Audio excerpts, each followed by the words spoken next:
what I want to get into on this show is about how Nero and I know each other, what we've learned from each other, some of Nero's biggest lessons in the last year, because he's had a really massive year. A lot of people, for better or worse, in the last year spent a lot of time at home, spent a lot of time being afraid, frankly, just the way it is, of going outside, spending time with people, wondering whether or not they're going to get sick. And your experience was very different. You left Israel and spent a year abroad for the first time in your life. And so I'd love to get into what that experience was like. But I think the best place to start is, how do you describe what you do? Or how do you describe who you are at this point? I know it's going to change. I know it's been likely different in the past. But this last year has been really transformational for you. You've grown a lot. You've learned a lot about yourself. You learned a lot about the world. You learned a lot about what you like and what you don't like. So can you tell me a little bit about what do you do and how do you describe who you are at this point right now? Yeah, so thank you, Jonathan, for having me here in your show, Yeah. in your podcast. Thrilled. And yeah, I'm here in this world to bring people together and to create the new world experience that we can experience ourselves in a deeper connection level with anyone around us. If it's animals, if it's the nature, and if it's the people that we live with, or our family, or anyone that we meet on the street, and just really go beyond the illusion of superficial connection. So the way that I do it right now, mostly I'm creating events that bring people together and create the atmosphere, the environment to go deeper and to really connect from the heart and get out of the mind and into our bodies. And the way that I'm calling myself is visionary. Vision Nero. So I have a lot of visions, Yeah. and my producer name is Nero. Yeah. And this is the way that I see myself right now. You know, I born with the name Neriya, which means the candle of God. Neriya, the candle of God, and born and raised in Israel. Yeah. Born and raised in Israel. So English isn't Nero's first language, Hebrew first language, but you're the candle of God. Yeah, so I'm the candle of God. You can see it in my tattoo. And I'm just so happy to be able, in a time that the world is so crazy, there is a pandemic that take over the world, and I can live my authentic self. I can have freedom, and I can create connection and remind people that it's so simple. It's so simple to be together. And if you get out of the mind and tell you how much fears there is around it, you can truly find yourself. That's the goal for me. To just find yourself through that freedom of connecting to others without having any goal for that connections. Just to make sure I got that right, so you are an event producer. Your producer name is Nero, and the goal is essentially to help people get out of their minds and into their body, into their heart, and to experience connection in a time where there's a lot of disconnection, in a time when there's a lot of fear about contact. And I think that's really beautiful. I mean, the first event that I went to that you had facilitated and produced was a workshop called The Art of Listening. And there was a lot of grounding exercises where there was touch, and there was a lot of conversation about boundaries and about how to have an experience and a connection with someone that is both authentic but consensual.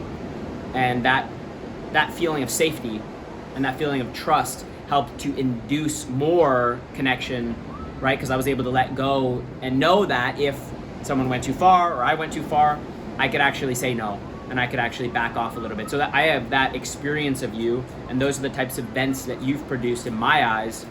And I was thinking maybe we could start with something like that. So tell us a little bit about how long have you been in this space of authentic relating, of connecting, of sensuality?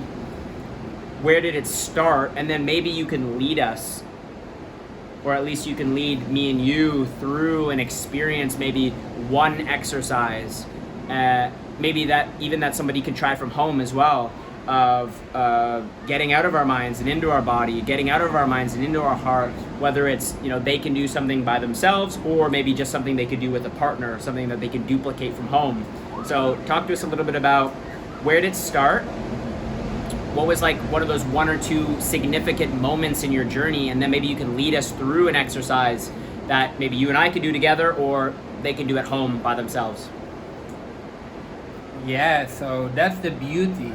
So you probably wonder, how did I get into it? And right now it seems like a bit distance between us because it's so far away from the normal daily basis people connection and people interaction. Seriously, man. Just to cut you off really briefly, for Christmas this year, all my friends and family back in Canada had restrictions on how many people they could be with. If you were with more than 10 people, it was against the law. And that's no bueno in my experience, in my books, and in how I want to live my life and how I want to be self-expressed with my truth. I'm not saying that anyone else should do that. I'm just saying from my experience. And we had, just like you said, totally different experience for Christmas than most people. We went to basically like a potluck where everyone brought their own dish, everyone contributed their own energy, and then we did singing and dancing and cuddling for Christmas. And that was largely facilitated by men like you, or people with a similar philosophy to you. So yeah, I just wanted to jump in there and say, totally different. And for those at home that are saying, no, don't do that, it's well, let's just create the space where it's not good or bad right now, but let's just be open-minded to what we could learn from what Nero's going to share. Yeah, so I came from a similar background of most people in the world, of living in a society that, you have the normal education system, and your parents, my parents came from the same way of living that their parents came from and their parents came from, and this is how I lived my life. And my mom became religious, really strict Jewish religious, when I was 10. So if we talk about sexuality and about connecting in that way, I was super closed.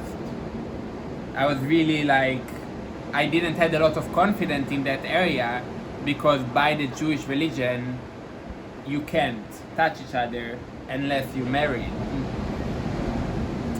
So I came to Mexico before I ever had sex with a woman. So how old were you? 22. You were 22, and you came to Mexico, and that was because after the military, there's an opportunity to travel, right? So yeah, but especially for myself, I was going into all the financial world. I started to learn the stock market, Sure. business, financial, Sure. real estate. Sure. And then I tried to get into it, but everything happened against that. And somehow I found myself getting unemployment money through COVID, and discovered that I can get it from everywhere in the world. Oh wow. So it didn't matter where you was, you could still get paid. Yeah. So I was okay, in Israel it's 3,000 shekels, but in Mexico it's 18,000 pesos that I'm getting every month, and I can do whatever I want. Sure. And yeah, I just felt the call to go to Tulum, and immediately from Israel I got into a community in the jungle next to Tulum, going straight from third lockdown to fucking paradise. Wow. Where I had this beautiful cenote, this beautiful lake in the middle of the community. Wow. And 3 meals a day, and the most beautiful people in the world, and everyone like going into the lake naked, and all the experience like so hippie, you know, like how you imagine a hippie community. I just came there. Oh man. What I love about that is like there's people hearing this, because like years ago, if I would have heard that, I would have said this guy is fucking crazy. I would have said this guy is off his rocker. Like, but what I've learned is that people live differently. People live differently, and that's what I've loved about the last couple of years of traveling and seeing how different ways of living. So if it just seems like so like, is that real? Like, it is real, and we're not saying that you need to live that way. All we're experiencing is that there is different ways of living, and I think it's really useful for us to be exposed to that, so that we realize however we're doing it right now isn't the only way. So this guy moved to Mexico, where he lived in a community where there was a cenote, which is basically like a hole in the ground with water in it. It's probably cold. It was cold water. Yeah, like super cold. Super cold water, but beautiful, surrounded by jungle. People swimming naked there in like kind of this hippie commune, beautiful like situation, which was totally different than how you had lived your life before that. Let me ask you this: how come you were open-minded to living that way? What was it that made you say this is okay versus completely rejecting it and being like, these people are crazy, these people are weird? Like, something about it must have been, or something about you must have said to yourself, you know, I'm gonna give this a try, or I'm open-minded to this, or let's see where this takes me.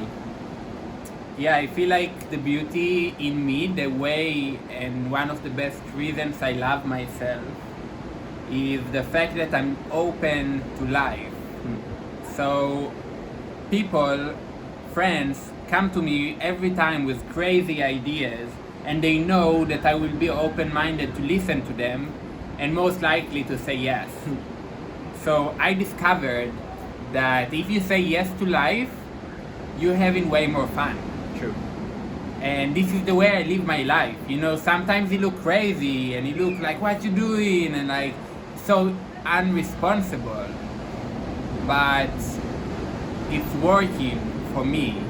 And I believe in myself. I have safety inside myself.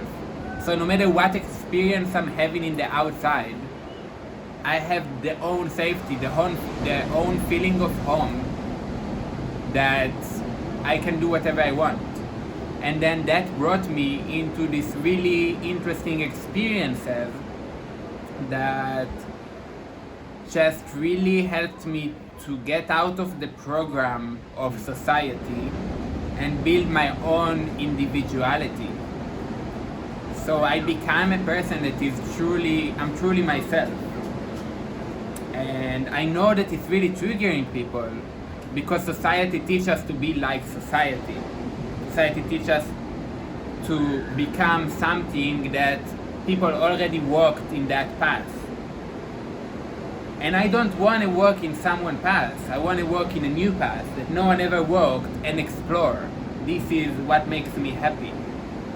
So all of this traveling in Mexico, when I got out of the place that people put me because they think they know me, I could really break free and find myself. And you know, I came into an environment that no one knows me. So whatever story I'm telling that this is me, this is how people know me. And that helped me to become more authentic and more myself in every moment, especially being around people that's so individual and also done that process before me. So for the last year, that's mostly what I've been through. I've been through a process of becoming myself and have such a free life that I almost forget that there is a pandemic right now in the world, and I forget that people take vaccine and people live in fear and people stay in their home because they thought that they need to afraid from connection and they need to afraid from the outside. And this is my philosophy. My philosophy is that there is two frequencies in the world. One is fear and one is love. When you choose love, everything is good, really. Like, you break out from the stories, and when I look at my reality, everything is so good, and I'm in love. So that's the frequency that I'm attracting into my life. And when you're in fear, that's the frequency that you attract. So you can get sick because you allow your body to be weak. You allow your body to get something from the outside. But I'm saying yes to life and no to fear.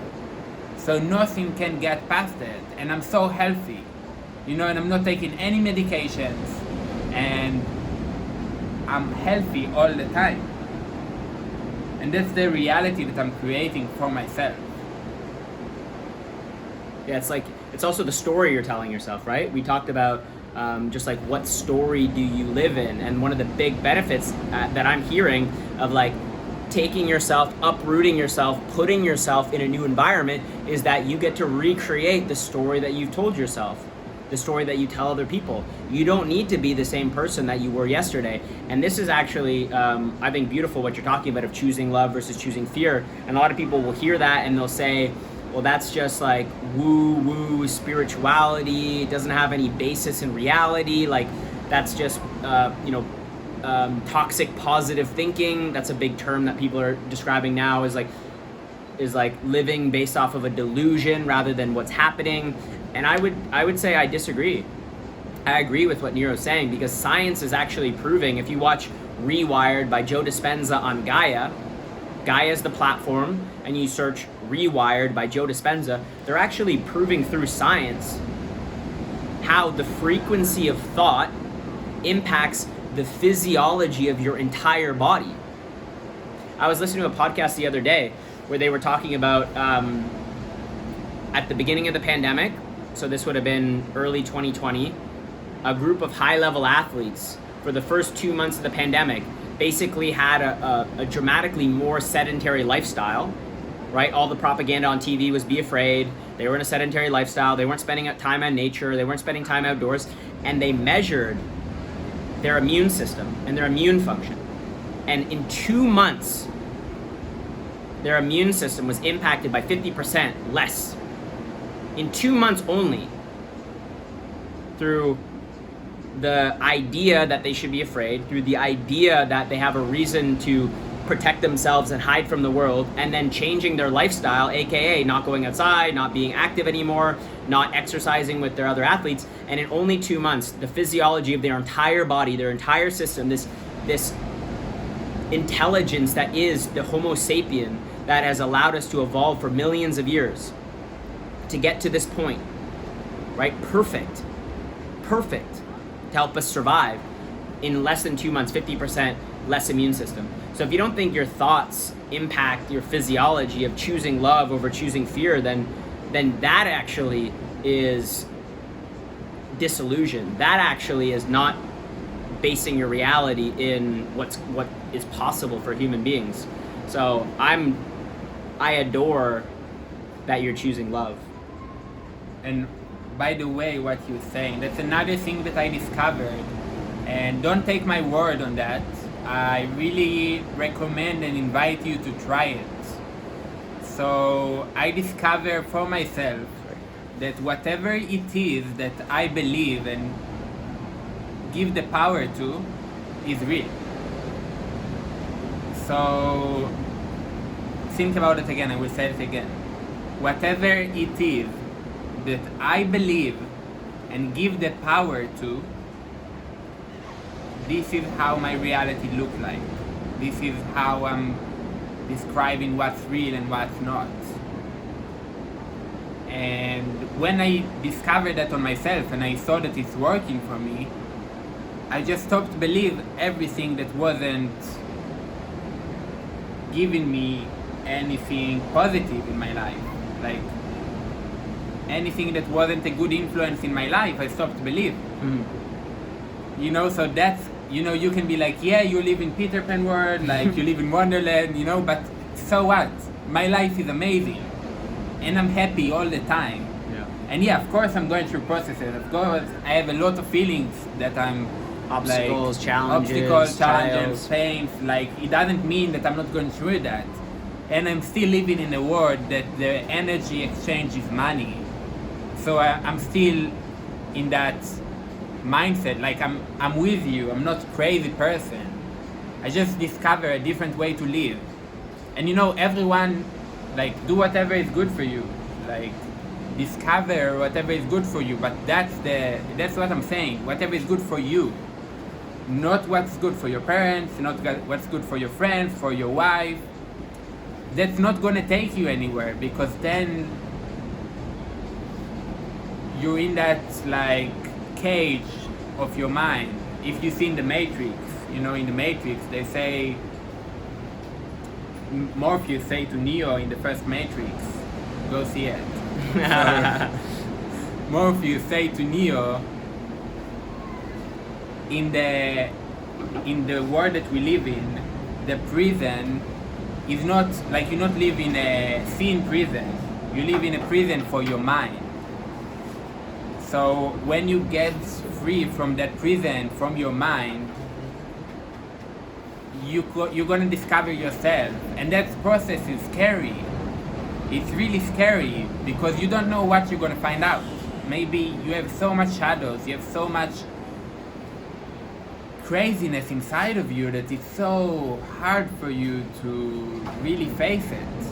And I get that. And I feel like this is the human experience, and this is the beauty of that journey. To discover what is right for you, what is you really wanting to do in your life. Yeah, the reason why I like conversations along these lines is I'm not telling anybody how to live. What we're actually encouraging is for you to take full responsibility for your reality, full ownership for how you live, to actually do the really challenging work of introspecting. How am I living? Does it work? Do I love my life? Am I just following the footsteps of somebody else, or have I consciously decided? Right? So this philosophy of even just living my life differently, I actually think is a very positive example for the world, because if it only made you question, is it possible to live differently? Right? Not that anything in your life isn't working. That's not what I'm saying. I'm saying, like, is it possible to live differently? Then I think that's a massively positive contribution to the world. I want to ask you a question. So your expertise over the last year has been about kind of sensuality, connection. I know Tantra is a new kind of like realm you're exploring, but maybe you had been doing Tantra before, but now it's more like kind of, you're more in that environment, in that community.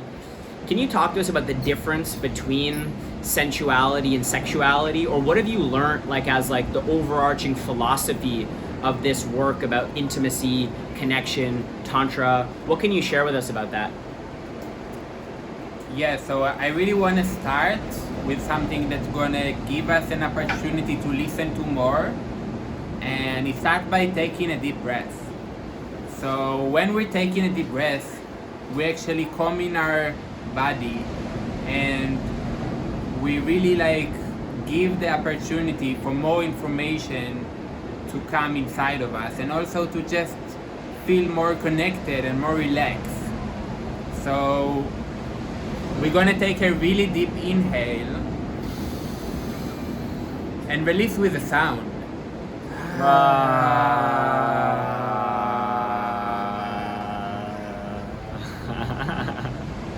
So that's something super simple that you can try in your daily basis. That no matter what you're going through and you feel overwhelmed, you take a moment to yourself, you take a deep breath, and you're gonna feel way better immediately. So yeah, Tantra and sensuality and sacred sexuality, all of that subjects changed my life so enormously and so quickly that I could amplify that and change my love language, change the way I talk, the way I speak, the way that I communicate. And the way that I do it, the way that they teach you, so the first simple steps are really like, be okay with eye gazing. Be okay with eye gazing. You know, and like, be okay with seeing another person and not afraid from that connection. This is what we've been told. We've been told not to stare and not to look at someone else's eyes too long. And, you know, this is another thing that pulls us a bit apart from each other. So we're gonna do a really short exercise to show you the power of eye gazing. And let's face to each other. Yeah. And if you're listening at home by yourself, it's okay to pause right now, find a person, run on the streets, find someone, grab them, say we're gonna do an exercise together. Or maybe just somebody in your house, maybe a friend or family, and we're gonna do an exercise here. So you can ask your partner if he feels comfortable with holding hands. Yep. And if so, you're gonna hold hands, and for around 20 seconds, you're gonna look at each other's eyes, and you're gonna synchronize your breaths together. And we're gonna do that now for 20 seconds, and then I'm gonna say, and gonna ask Jonathan how he felt during, and just express the importance of that exercise.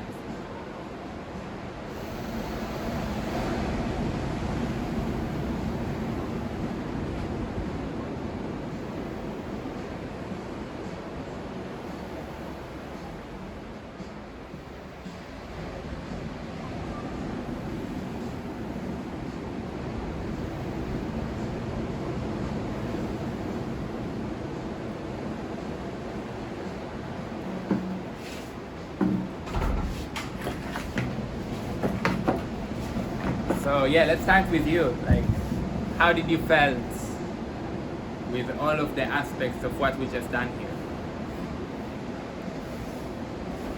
The first thing that comes to mind is just like a kind of a deeper intimacy and connection between the two of us, right? We're bros, we're friends, you know, we hang out all the time, but like, how often do you just like really, are you really just present with somebody that you love and somebody that you appreciate? And so there was like a moment of like acknowledgement. I see you, I'm with you. And then from like a physiological perspective, I could feel my hands relax and my shoulders relax, and I could feel my face relax. And then the last thing, well, I mean, and that in of itself was what Nero was mentioning earlier about relaxing your body. The nervous system works as parasympathetic and sympathetic. Sympathetic meaning fight or flight, right? And we live very sympathetic, dominant lives. And this experience, I could feel it literally in 20 seconds. My shoulders relaxing, my hands relaxing, my face relaxing, moving and transitioning towards a parasympathetic, dominant experience where I'm rest and digest, which is where your body heals, feels good. So thank you. I'm anchored in that kind of parasympathetic state. And then the last thing that I noticed is just like Alan Watts in one of his lectures talks about how underappreciated we are for like the beauty of human nature. And he describes the eye as being one of the most precious jewels that you could ever experience. We like diamonds and amethysts and all these things, but the human eye, and I just noticed like Nero's eyes are beautiful. They're brown, and in this lighting, it was kind of like more hazel. And yeah, so great eyes, dude. Thanks, Nero's parents.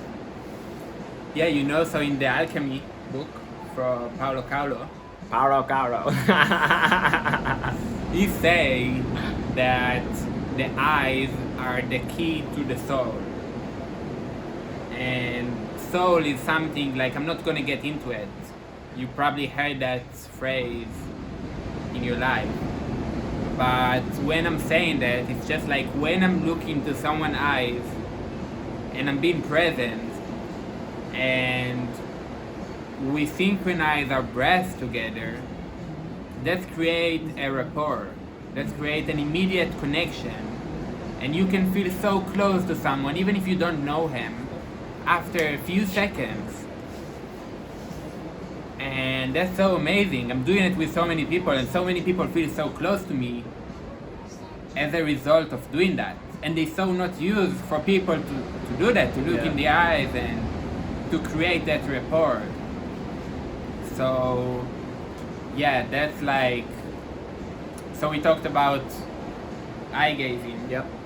And we talked about the breath, how important is the breath, and synchronize the breath with another person in order to connect. And then another thing that I would love to teach is the beauty of non-verbal communication and how you can connect without speaking. You know, sometimes we feel like we need to say stuff when it starts to be awkward because we're in a silence. Yeah, there's like a void. It's like, I gotta fill the void. But you're saying it's not necessarily necessary. It's definitely not necessary when you just say stuff in order to fill the void. So then what you do, you start talking about superficial conversation. Sure. So like, so how do you like the weather? You know, or like, Hot today. Really hot today. so I'm not doing it anymore in my connections. And I'm going deep immediately. But if it's too much for you, you don't need to do that. So you can just stay with the person and create that eye-gazing connection and feel good with being in each other's energy without the need to talk. And the most beautiful present you can give to someone is your presence. So that's another thing that, as a result of us being a lot in our minds, and we're thinking what else we need to do after that, and projecting into the future,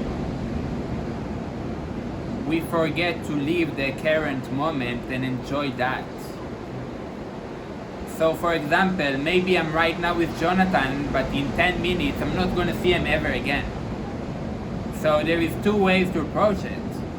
One is to think about what's going to happen in 10 minutes and be super sad and just really having a hard time to enjoy that moment because I know what's going to come.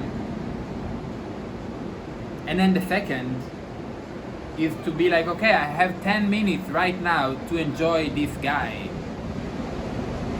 So I'm just going to do that right now and remember that the future doesn't exist. And the past is not longer with us. So the only thing that we have really, if we talk about reality, the only thing that we have is the now. So when you get into that, I call it the golden gate. Golden gate. When you get into the golden gate of the now, this is where the magic happens. This is where you can truly experience that feeling of coming back home with someone else.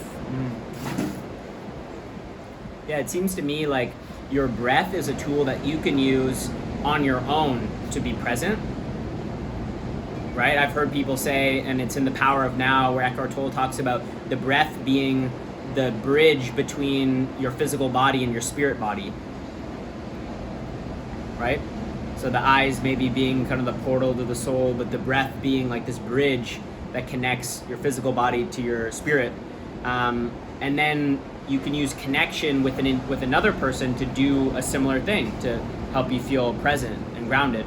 And I think, you know, before we get into this kind of like non-verbal, and maybe you have another exercise you could show us, I just want to talk about like some of the results that I've seen, because I've only been to a couple of Nero's productions. One of them was in Guatemala, and it was the Art of Listening. Another one was in Guatemala, and it was just like a cuddling workshop, essentially, right? And then one here that was also a cuddling workshop, and just like, aside from what happens or what's the philosophy, just like how you leave. You basically leave, like if anyone's a Harry Potter fan, like imagine like Snape or like someone in potions class, like found like a how to make a relaxation potion, or how to make a sleepiness potion, or like a content potion, or like a feeling in love potion, and like mix all those together, and then when you leave one of the events, that's how you feel. content, relaxed, sleepy, in love, and like, I don't know, what was it, like 3 hours, 4 hours of this workshop, this cuddling workshop, and I just literally left like feeling like there was no tension in my entire body, just like melting. And I just went home and I was just like, oh, I'm going to sleep now because I just feel like I'm melting, right? And like I was able to have that experience with other people, and almost all of it was nonverbal, right? So how do you actually create an experience like that? Like what happened there that made it feel like that? I know that there's a chemical in our brain called oxytocin, right, which is a painkiller actually, but it's stimulated when there's touch. So we spend a lot of time touching and relaxing. What happens? Why is it important for you that we do this? So, you know, like when you're born till like age, I don't know, like 12, 13 kind of vibe, your parents touch you all the time. And your family and people just give you so much touch. Usually, not everyone, but usually this is how it goes. And the first 3 years of your life, the way that you've been touched, build the relationship over the course of all of your life, the way that you react and love or hate, or the way that you respond to touch. So think about the first 3 of your life. If you don't remember, you can ask your parents if you've been touched a lot and how. Your body remember that. So something that we never been taught is the importance of touch. And mostly touch that doesn't require sexuality. So you know, now something that becomes super mainstream is yoga. Yep. And the way that I see cuddle, the way that I see touch, is that like we go into yoga every day, I would love if there is a cuddle session every day. You know, every day you start your morning by 1 hour cuddling people in your life without any reason, and create that like safety and that like relaxation that can give you the energy to create and to do whatever it is that you need to do after that. So you can go to work by feeling so good and so relaxed that now you're on fire. Yeah. And yeah, so there is something super, like, I don't really know how to explain all the science beyond that, but there is something in our nervous system that when we feel safe touch, it's like having an orgasm. And you know, when you have an orgasm, you feel so content and so like, wow, like I'm so high, you know, if you take marijuana or like, you feel so high. And that feeling of being high from something so simple is life-changing.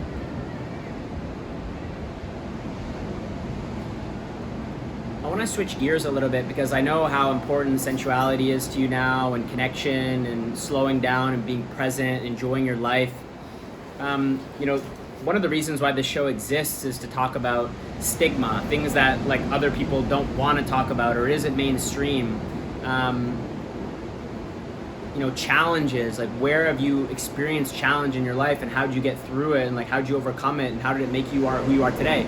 Because right now a lot of people would see you and they'd say, wow, he's like very self-expressed, right? He's like relaxed, he's enjoying his life, he lives in Mexico, the external environment he lives in is beautiful. But I'm sure it wasn't always like this. Was there ever a time in your life where you didn't feel like you belonged, or things were just not working for you, or you were in a lot of pain, or, you know, because we spent the other night together where my bedroom had 2 different beds, and so I said, hey bro, like if you want some space, there's space here, feel free. And we had some chats, and I learned some things about you that I had never learned. You know, I learned some stories about your parents and what it was like coming up. So like we've touched a lot on the last year and how you've explored new ways of living and new ways of being in this world of connection and tantra. Bring us like before that, like, is there any point in your life where you can think of where things weren't going your way, or you really felt like you were lost, or like you didn't feel like you belonged, or it was really challenging for you?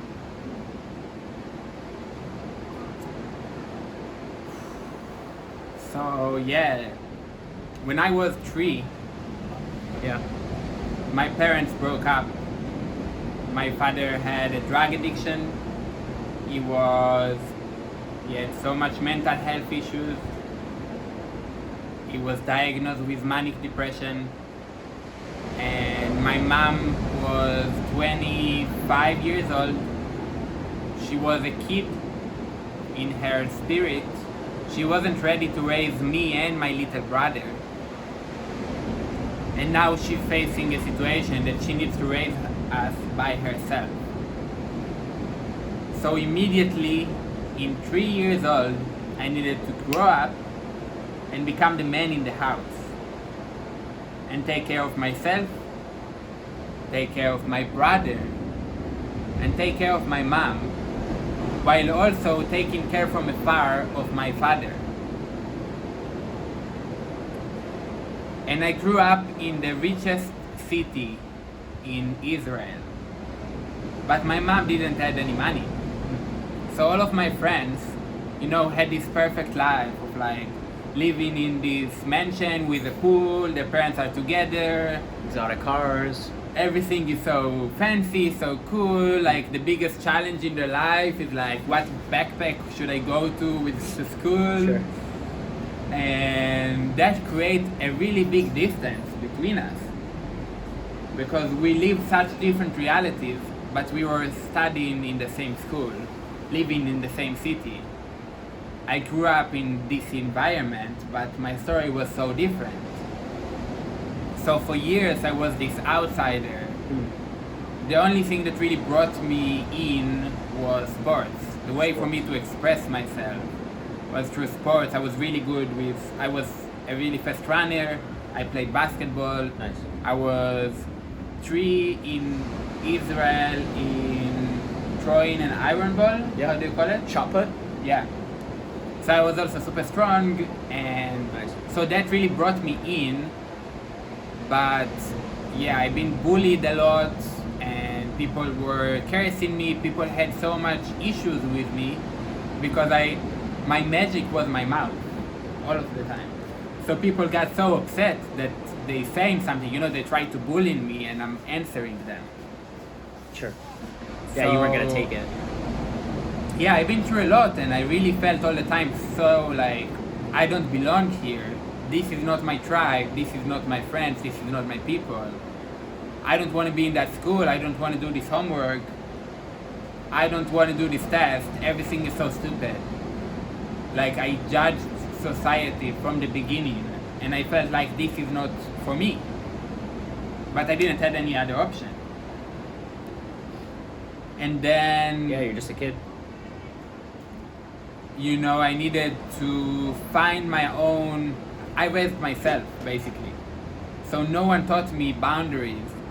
No one taught me, like my mom tried to, but I was like, no mom, I don't want to do it. I don't want to brush my teeth.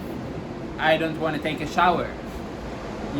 So I didn't build the habits that a kid usually build, and then it's easier for him to build like longer term habits in his life.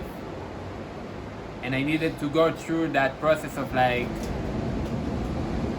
I don't want to do, like my inner child was so active all the time. Like, I want to do that now. I want to eat this chocolate now. I ate so much like junk food and chocolates and stuff, and I was never getting fat. So I was like, Yeah. it's cool, like I can do whatever I want. And then I needed to go to the army. That it was like the first time in my life that someone told me what to do, and I needed to do that. So then I had so much like conversation with them and fight about like, why should I do that? It doesn't make any reason. And they're like, because we said so. Yeah. And I got so frustrated, and they gave me so much detentions and punishments, and they really tried to break my spirit. So over the years I found more friends. I joined the youth club. I started to work with kids kids really get me. You know, like I love kids. Kids are just so amazing because they don't have all of that program from society yet, and they're just accepting whoever you are. So I felt like the king. You know, they're like, whatever you want to play, we're gonna play. You know, and I loved playing kids game even when I got older.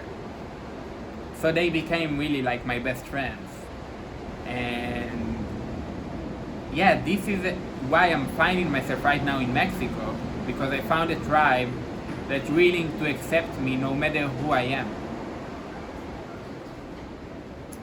And I'm feeling more free and more myself than I ever felt. And yeah, I've been through a lot. And like the story that you wrote in your book, you know, about like these two kids that had the same environment, and then you want to tell it? Yeah, it's chapter 1 of the book, Man, You Know I Got You. And the premise of the story is that two kids grew up in a household where their father was abusive. He abused drugs, he abused them, he abused his wife, and they had a really challenging life. But the reason why the story came up was because a local reporter found out that there was a man who was being charged for, I think it was armed robbery. And he also found out that the guy's brother was being distinguished as like an important entrepreneur in the area. So these two brothers, one was in jail, the other one was like had this beautiful family, and everybody loved him, and his community loved him because he was of service, and he was being awarded for his businesses. The guy was like, how could these two brothers who had the same dad basically live completely different lives? So the reporter went in and he interviewed them both, and he interviewed the man who was in jail, and this is what he said. He said, with a father like mine, how could my life turn out any other way? And he interviewed the successful man with the beautiful family and the amazing businesses, and he said, how did your life turn out this way? And the guy said, with a father like mine, how could it turn out any other way? So it was a matter of perspective, right? It was a matter of learning from the past. It was a matter of using that example, one deciding, you know, I don't have a choice, this is the way my life's gonna be, and the other one saying, I don't have a choice, this is the way my life's gonna be. I'm not gonna live the same life that my dad did. And that's why I said it. I feel exactly like that. I feel like my life couldn't turn in any other way, because what I learned for years from my parents is what not to be, and how not to behave, and how not to work with my financial situation. And like, you know, I learned so much about what not to do. So now I'm trying all the other stuff. You know, also like if you read Rich Dad Poor Dad, Robert Kiyosaki. Yeah, so it's like, you know, really like learn from people that I want to be in their position, that I like the way that they made the success on whatever it is that I want to become, and really take that. I have that like ability to take to see someone and copy in a way the way that he done that. Yeah. And it's a model, it's a role model. Yeah. So I found myself the right role models in order to find that actually I am my own role model, and to truly become someone that I love. I want to, you know, I'm adoring myself. This is like my philosophy of really like wanting to be myself. You know, how many people like sitting in their homes and they're like, I don't want to be myself. And every day I'm like asking myself, do I like who I am today? And if not, what should I do in order to become that man that I want to be? Yeah. And take all of my past experiences into my power and into my motivation to get myself there. And if there is one thing from all these amazing things that we talked about today that I really wanted people to be able to take and amplify into your life is no matter what you've been through in your life, let go of the projection of what it means that you should do or you should be, and change the perspective about it as your power. And all of that you've been through, this has made you who you are today, and take advantage of that in order to lift yourself and become the best version of yourself, and get out of a victim mindset and step into a winner mindset.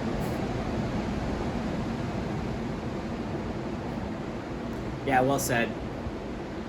And I'll piggyback on that, and I think you might like where this goes. Maybe you won't.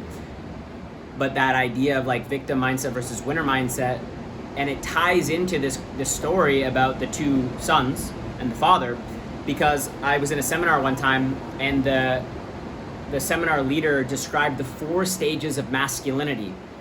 And he said most of them get stuck, most men get stuck on the 3rd stage, and they never actually get to fully being masculine man and coming full circle with their masculinity. And he said the 1st stage is your dad's your hero.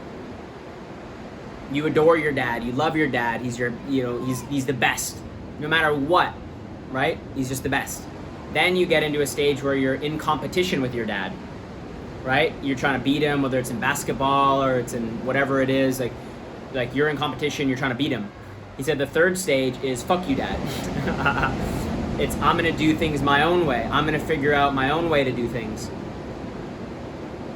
And then the 4th stage, which he said very little men get to, is thank you, dad, which is coming full circle with no matter what an example your dad was in your life, whether he was the best man, he was a positive role model in finances, in his emotional health, with his wife, the way he raised you in his community service, or he was like the dad who was beating his wife and beating his kids and was a terrible role model.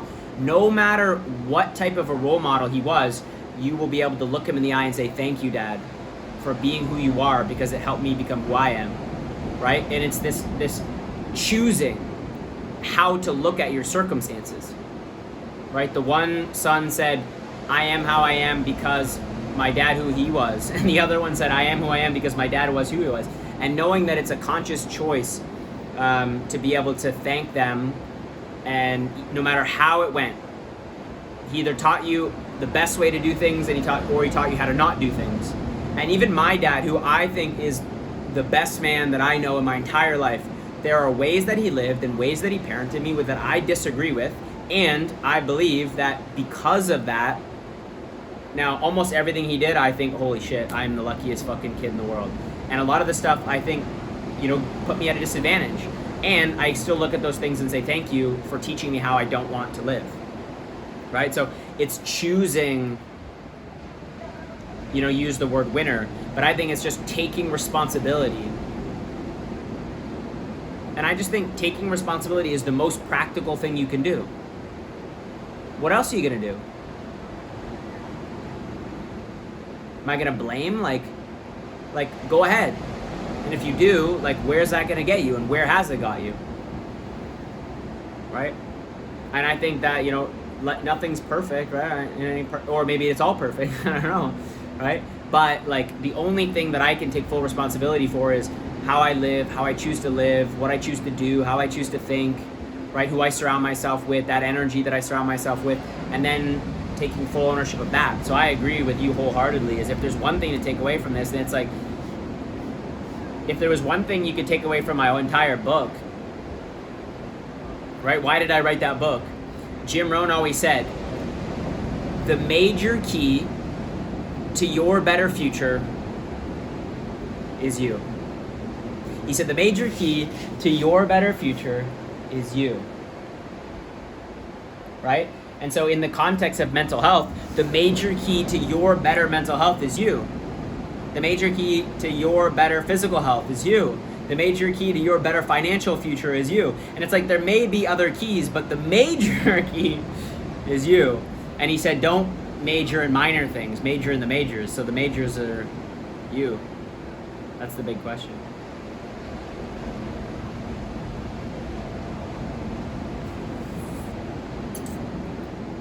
And then the last thing that I want to say is the mindset of being grateful.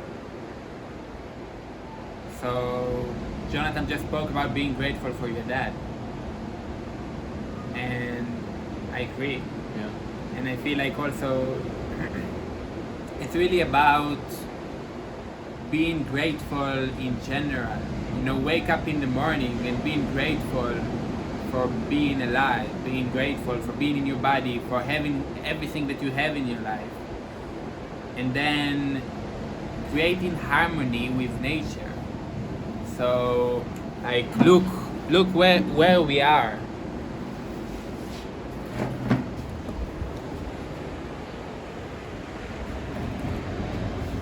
And I'm so grateful for this ocean, for this view, for these trees, for all of this nature that's here with us and helping me to live my life and have my freedom inside of them. And that consciousness, that rememberness is so necessary to create everything that we talked about and to be the best version of yourself through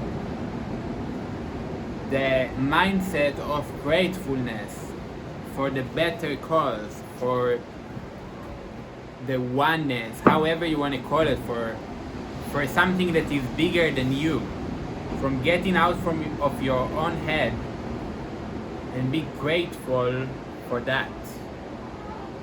Say thank you for a higher power. Doesn't matter what do you believe in, but be grateful for a higher power, and that higher power will be like, wow, you're so grateful for this, I will give him more. And that's like, you know, it's like, it's that cycle of like, oh really, you think that's amazing? You think your life is amazing right now? Like, I'll show you what is amazing. Wow.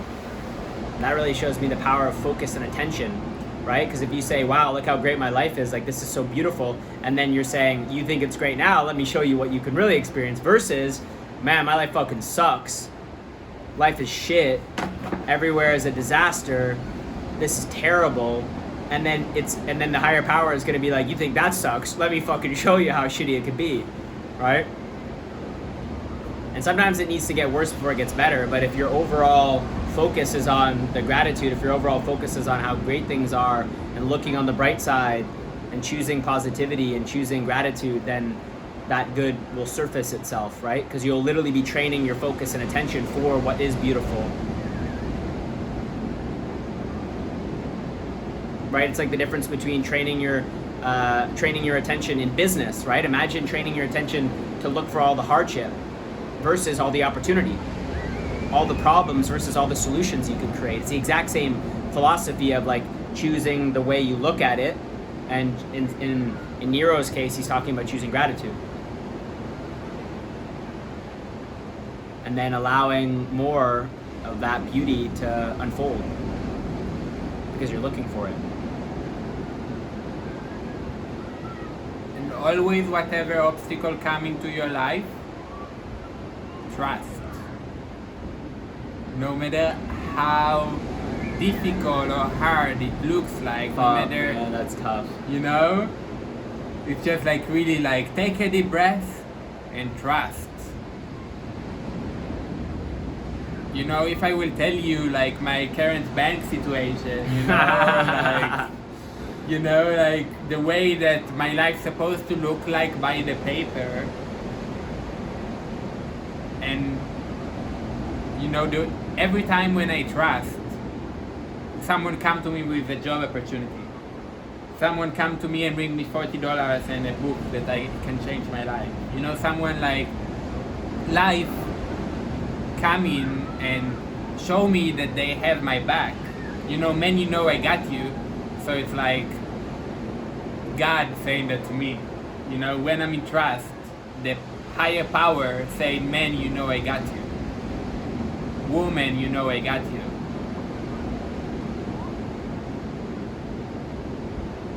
So that's like, no matter how your life look like, no matter how difficult it will be for you to have that mindset, be grateful and trust. And with a little patience, everything will flow into your life in the most accurate and amazing way. You can only imagine. So that's the recipe, actually.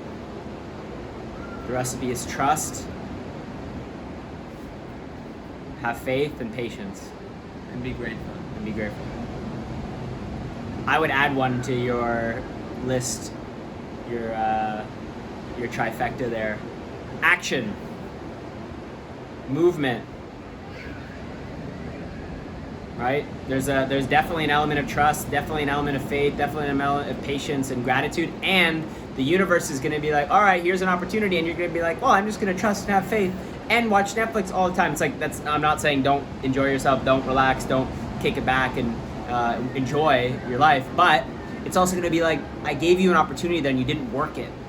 I gave you an opportunity and you never took action on it, right? I opened a door for you and you never stepped through it. It's like faith, gratitude, yes, trust, yes, and fucking go do it too. Yeah, if there is one sentence that Nike said. Nike said. It's just do it. Just fucking do it. Just do it. You know, and all of them look so complicated sometimes, but then it's like, you know, you see that girl on the beach, just fucking go talk to her. You know, you're so afraid, you're so... Just go and say hi. What's the worst thing that can happen? It won't happen. You know... Unless you're creepy and start like foaming at the mouth. Hi! No, you're good. You want to create a startup, you have this idea, you want to get a raise in your work, but you're afraid to talk with your boss. You want to communicate to your girlfriend that actually you don't want that thing that you're always doing. True. You know, whatever it is, trust, be grateful, take a deep breath, and just do it. Yeah. That's awesome, man. That's awesome. And it reminds me, we talked about it today. You said, I'm so great at finding places to stay. Right? You're like, wow, you're so great at finding places to stay, because I've stayed at so many different places since I've been here. And it reminds me of the beginning of the receiving process is ask. You wait for me? That's it, dude. Oh. Ask. Right? Open the door, take action. Like, until you ask, how can you receive, right? Like, unless you ask for what you want. Like, as an example, I was going to Nero's birthday party, and I was like, all right, I'm gonna bring him a cigar, and I'm gonna bring him this book, and he's gonna love it. And I didn't know that he also wanted 100 shekels. By the way, I thought shekels was like a pirate thing. I didn't realize is that your actual currency in Israel? Yeah. I didn't realize that. So I'm learning about the world through exploring the world. Apparently shekels is the currency in Israel. Anyway, I didn't realize that he wanted shekels for his birthday, because that was important to him, and so I was like, I'll happily give him shekels, right? Because I didn't know it was important. But then he asked for it, and is every person in his life going to give him that? No, of course not. But nobody's going to give it to him unless he asks, right? So it's like the girl on the beach. It's like, is every girl on the beach going to be into you because you approach her? It's like, no, obviously not. But will some of them? Yeah. But you gotta open the door, right? And have trust and faith that the universe has got your back, right? Man, you know I fucking got you, dude. So, great. Appreciate this, dude. This is one of many podcasts that we'll do. We didn't get into a lot of the juicy, scrumptious details of our relationship, and it's also the first person that I let interview me into his podcast. So I was a podcast version till now, something that really went into the air. And I'm gonna be so famous in my later years. Yeah. So Jonathan really gonna ride on being the first one that puts me out there. No doubt, yo. No doubt. I'm gonna be like, yeah, I really see genius in its early stages. Like, I just saw what Nero could become, and I just wanted to make sure that I propelled that and make sure I was like supporting and backing it, so that in 10 years he'll be like a cash cow and I can just milk the shit out of this interview. Yeah, and Jonathan told me that right now in his life, he only say yes True. to I did say once in a lifetime opportunities. Yes. And he knew that to interview me into his podcast is a once in a lifetime opportunity. Once in a lifetime, baby. Absolutely once in a lifetime. This might be the only podcast that I do while I'm in Mazunte. That's how important it is. And stay tuned for the show. The show between Nero and I coming at you soon. If you're wondering what it's called The Show. So the show is, we're 2 episodes in. Let's give him a little preview. Hey, you want to do the show? Right now?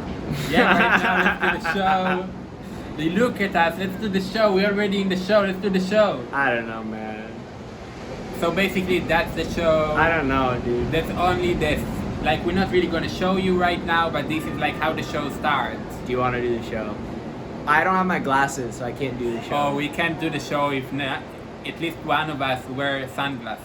Yeah. That's one of the 47 rules, Right. and one of the 2 rules that God made for us. Yeah.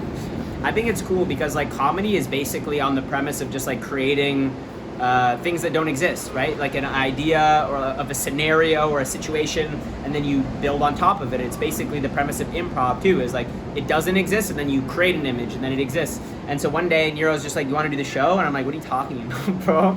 So what the fuck are you saying right now?